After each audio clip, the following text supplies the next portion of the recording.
In diesem Teil sind wir vom Dinosaurier-Nationalmonument bis hier nach Utah am Sheep Creek Overlook, Utah angekommen und übernachten hier. Wir blicken hier auf den Stausee des Green Rivers, genannt Flaming Gorge, und stehen auf 2200 Meter Höhe. Das ist der Blick in Richtung Wyoming. Hinter uns liegen die Wasatch Mountain mit etwa 13.500 Fuß hohen Bergen, gleich 4.100 Meter. Von unserem Übernachtungsplatz geht es 400 Meter abwärts in das Tal des Green Rivers oder der Flaming Gorge Area. Geologisch gesehen ist die Gegend eine Übereinanderschichtung von mehreren Platten, die in Stufen angeordnet sind. Vor uns liegen 250 Kilometer im Great Divide Plateau, ehe wir in der Wind River Range unseren nächsten Übernachtungsplatz finden. Die Gegend, die wir befahren, liegt etwa auf 2000 Meter und da die Gegend sehr trocken ist, wachsen hier keine Bäume, nur Buschwerk. Bäume sind erst oberhalb von 2.500 bis 3000 Meter wieder zu erwarten.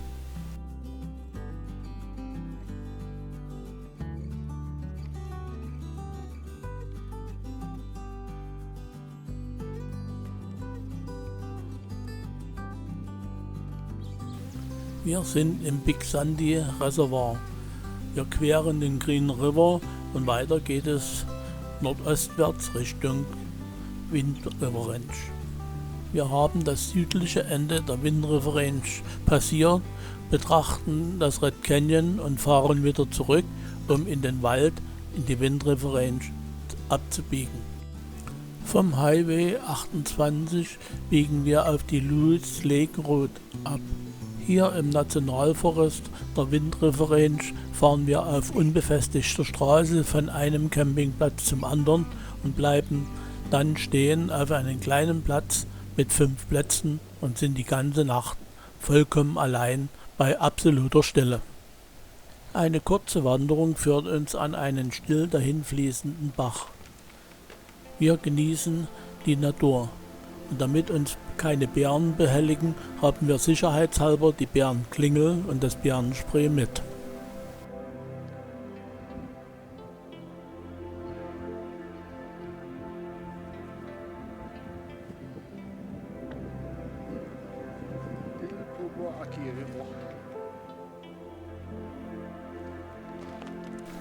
Ganz so still war es die Nacht über nicht. Wir hatten wieder einmal ein Gewitter hier oben auf 2700 Meter Höhe. Hier an diesem See trennen sich wieder unsere Wege. Unser Sohn fährt mit dem Rad von hier ab bergab und wir holen ihn dann später im Sings Canyon mit dem Wohnmobil wieder ab.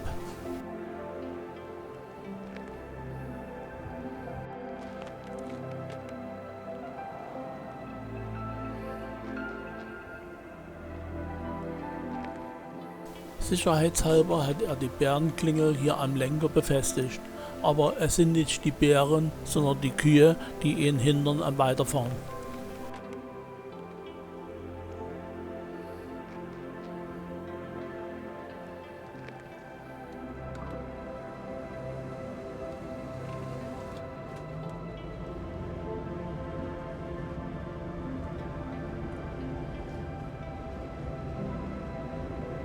Wir durchfahren das Wind River Tal und kommen an die Copper Mountains mit dem Wind River Canyon. Im Wind River Canyon ändert der Fluss seinen Namen in Bighorn River, weil man einmal vom Norden her nicht weiterkam in dieser Schlucht oder vom Süden her.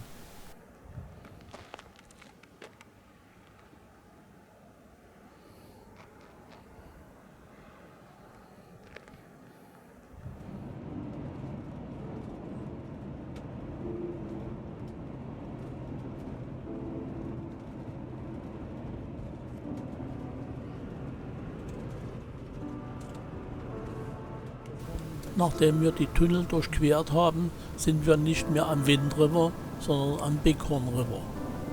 Heute ist die Querung der Schlucht nicht mehr das Problem.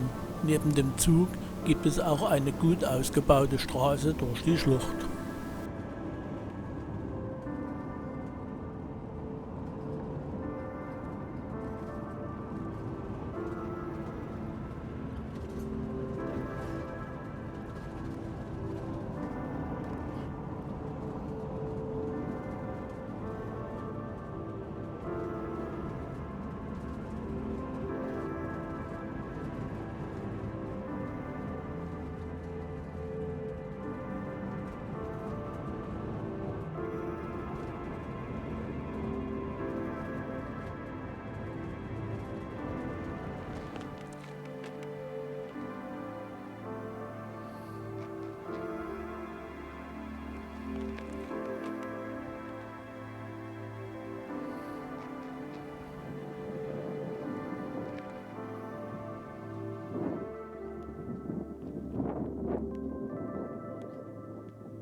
Hier oberhalb von Thermopolis kann man die geologische Struktur erahnen, wie eine Schicht auf der anderen liegt und sich durch Täler abgrenzt. Die Geologie hat auch dazu geführt, dass hier in Thermopolis sehr große, kräftige thermische Quellen vorhanden sind.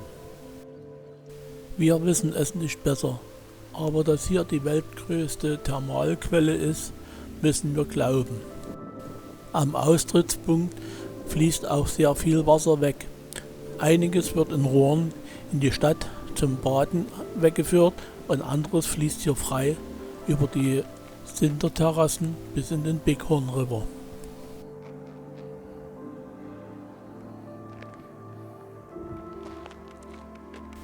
Dies ist die Austrittsstelle der Hot Spring. Hinter der Mauer sind zwei Rohre mit etwa 15 bis 20 cm Durchmesser, die Wasser abführen von der Quelle. Die durch die Stadt verlegten Rohre haben im Park eine Entlüftung erhalten. Die Gefahr lag nahe, dass das heiße Wasser die Rohre, die damals noch gemauert waren, sprengen würde. Das überschüssige Wasser, was hier entweicht, lagerte Travertin ab und so entstand dieser Hügel. Das existiert nun seit 1906 und nimmt jedes Jahr etwa 2 Zoll zu. Auch an unserem Campingplatz ist so ein kleiner Hügel. Das Wasser, was hier herauskommt, ist so heiß, dass es nicht sofort genutzt werden kann. Innerhalb von 3 Becken klingt die Temperatur ab und wir genießen das. Nachdem wir uns in dem Thermalwasser erholt haben, fahren wir am nächsten Tag weiter Richtung Bighorn Forest. Auf 1600 Meter trennen sich wieder unsere Wege. Unser Sohn fährt mit dem Radberg an und wir mit dem Wohnmobil. Auf 2300 Meter werden wir uns wieder treffen.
Als wir 2016 schon einmal hier waren, war dieser See noch voll.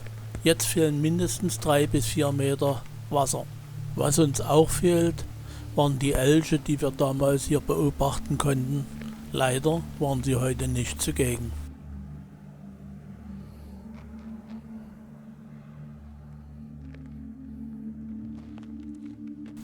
Nachdem wir den 2950 Meter hohen Pass überquert haben, finden wir hier auf BML-Land 1,5 Meilen quer ab von der Straße einen schönen Übernachtungsplatz.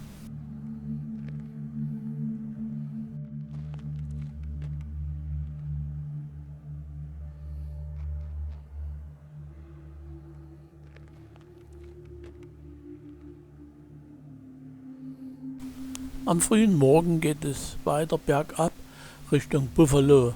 Dann fahren wir nordwärts Richtung Sheridan, um dann westwärts abzubiegen, um wieder in den Bighorn Nationalforest hochzufahren.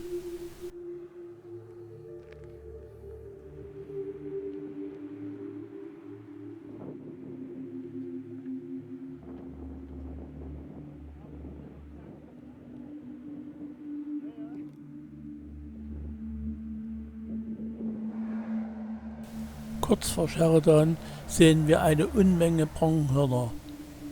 Wir befinden uns nämlich nur noch auf 1200 Meter und deshalb sind die Wiesen hier noch nass und feucht, sodass die Pronghörner genug Nahrung finden.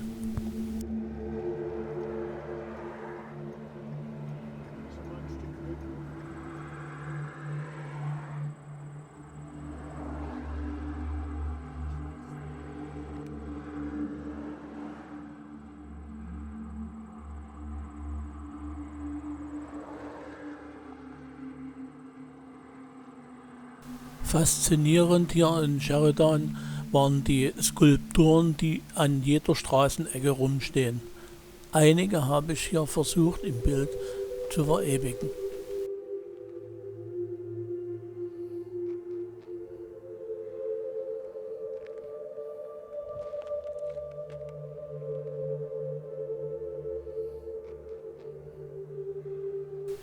Das hier ist der Blick zurück nach Nordosten.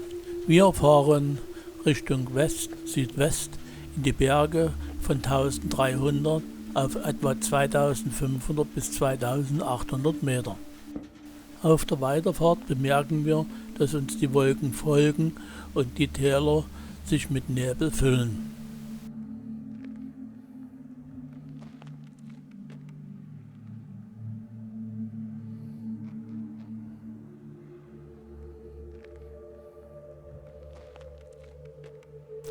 Ich weiß es nicht. War es Nebel oder war es Alkohol, den die Straßenmaler mit ihren Strichen gefolgt sind? Wir haben die Westseite des Bighorn Nationalforests erreicht und schauen nun in das Bighorn Bassin.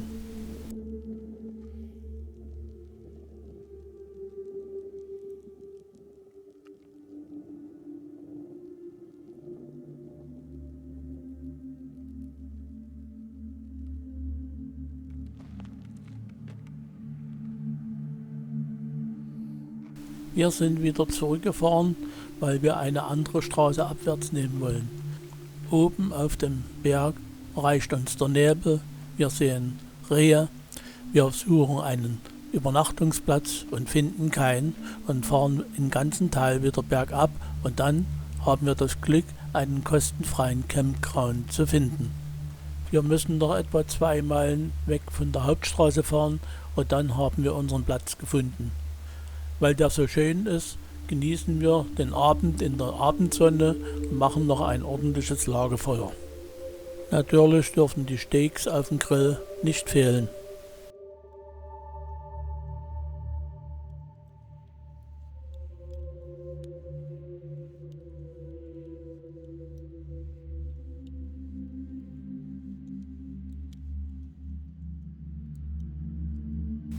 Über Nacht sind wahrscheinlich die Wolken über den Bergkamm gekommen und haben uns früh Nebel gebracht. Auch die Weiterfahrt ist im Nebel. An vielen Stellen hier in der USA wird am 15.09. alles dicht gemacht. Auch hier am Schellfall ist alles dicht. Die Schautafeln sind weg, die Toiletten sind abgesperrt, aber wir finden einen Weg, um wenigstens den Wasserfall genießen zu können.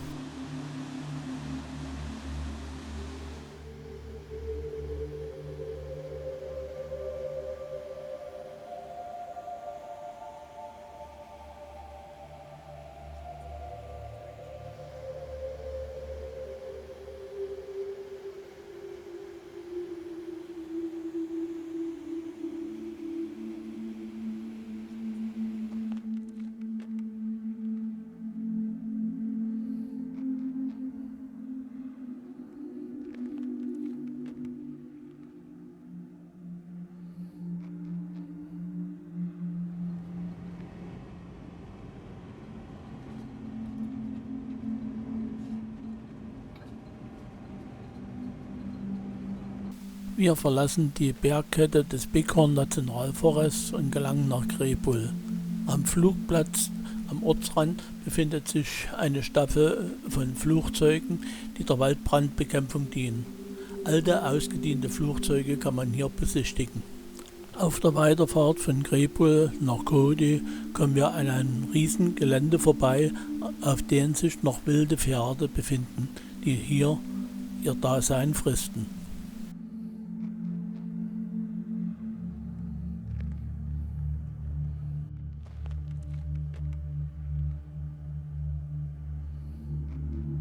Es ist früher Nachmittag. Wir besuchen in der Westernstadt Cody den Visitor Center, fahren durch die Stadt und da der Tag sehr trüb ist, ist es nicht einladend für einen Spaziergang durch die Stadt.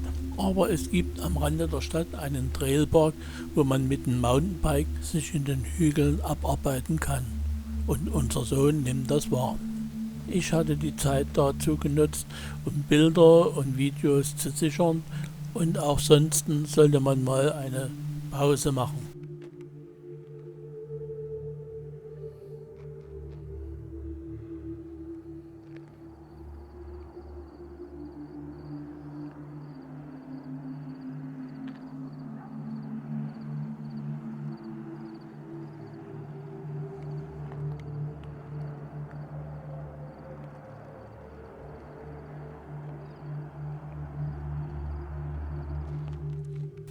Wir haben am späten Nachmittag Cody Richtung Westen auf dem Highway 13 verlassen.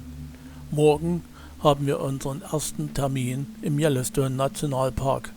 Vorher übernachten wir im Wapiti Campground auf halbem Wege zum Yellowstone Nationalpark.